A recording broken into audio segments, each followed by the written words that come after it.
We're dealing with absolute terrorists. We're dealing with people who are absolutely committed to global jihad.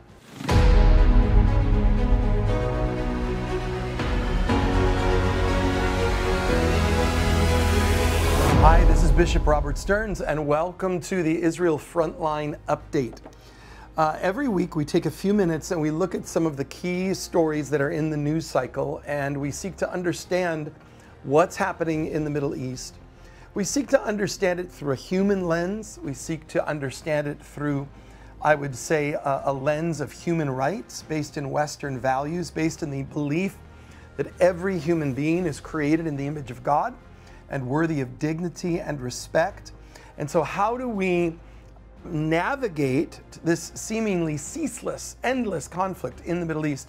How do we navigate this in a way that is righteous and just? And how do we really be agents for peace in the midst of this? Well, this is our heart, and this is the value system that we operate out of. I am not a politician. I am not a government official. I am not Jewish. I am not Palestinian.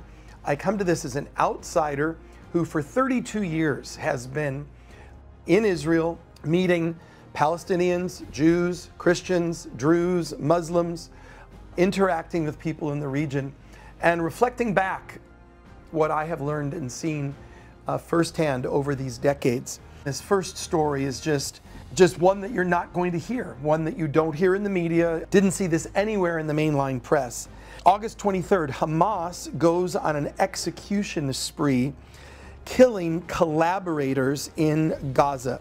In front of dozens of spectators over the course of 2 days, Hamas executed 25 people, 25 Palestinians, including 2 women. Now, I promise you, if Israel had struck militarily and 25 people had been killed, they may very well have been terrorists. For sure, it would have been on the evening news. But here we have 25 people executed by Hamas, 2 women, 0 reporting that I've seen. They were suspected of collaborating with Israel. This total of 25 people killed in 2 days.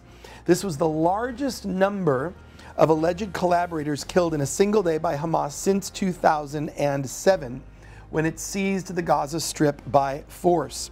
Hamas said that these killings represent a new crackdown on collaborators and said that killing the suspects in public would create a deterrence of future collaboration.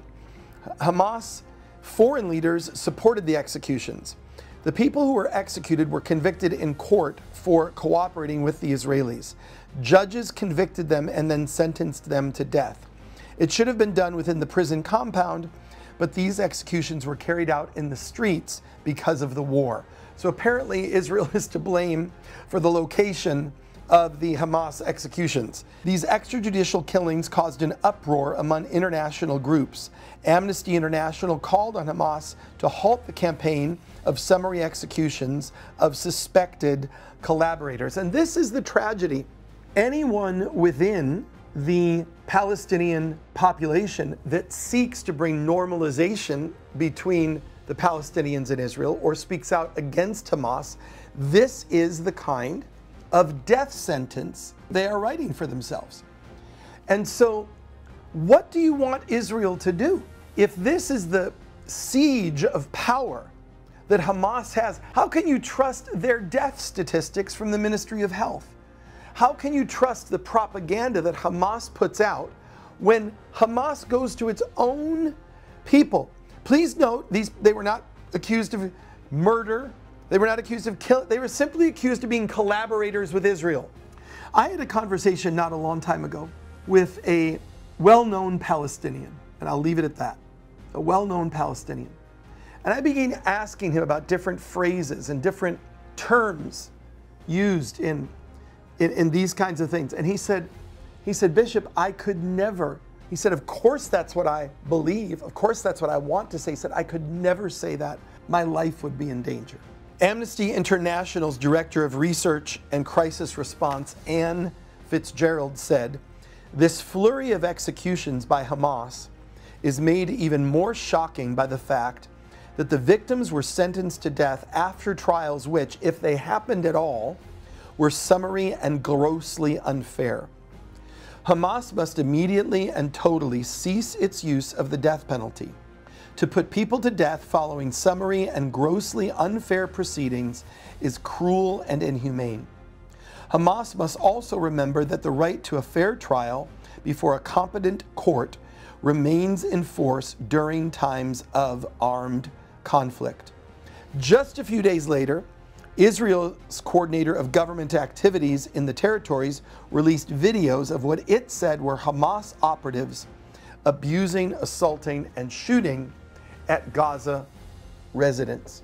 Ladies and gentlemen, we're dealing with absolute terrorists. We're dealing with people who are absolutely committed to global jihad. They don't care about death. They don't care about dying. Death is their slogan.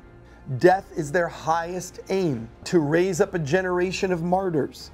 We've seen it over and over and over again in textbooks, in videos, children being brainwashed to give themselves to this spirit of hatred.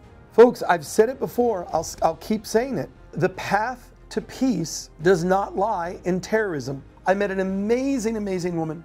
She's a Muslim, a faithful Muslim, and she said, I have dedicated my life to fighting radical Islam because I have seen what it does in the countries where it's allowed to perpetrate and grow.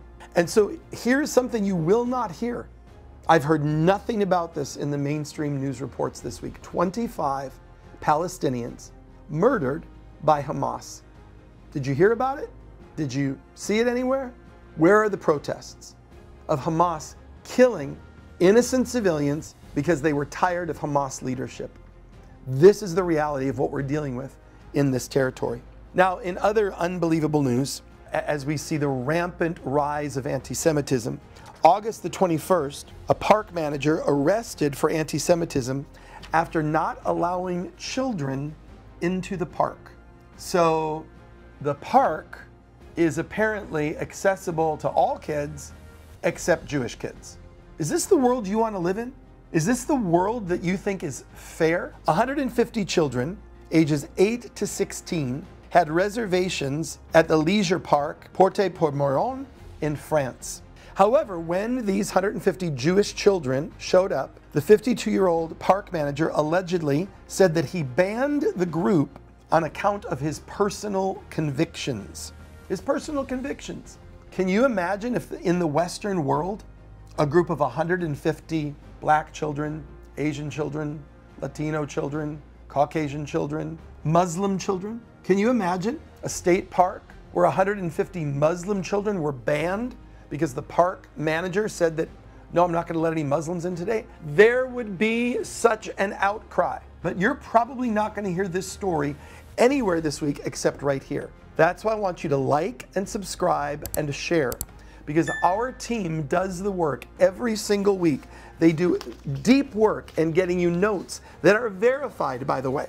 All of these, every single one of these have sources to them. I don't allow any notes to be given to me that are not properly sourced. Our producers are incredibly clear about this. The children's group then had to take 3 separate buses to another location because this 52-year-old manager decided, available to all except Jews. Western world, what kind of world are you heading towards? And when will you begin to wake up? I want to invite you to make a difference today by joining me and joining the Eagles Wings family. Go to eagleswings.org/donate.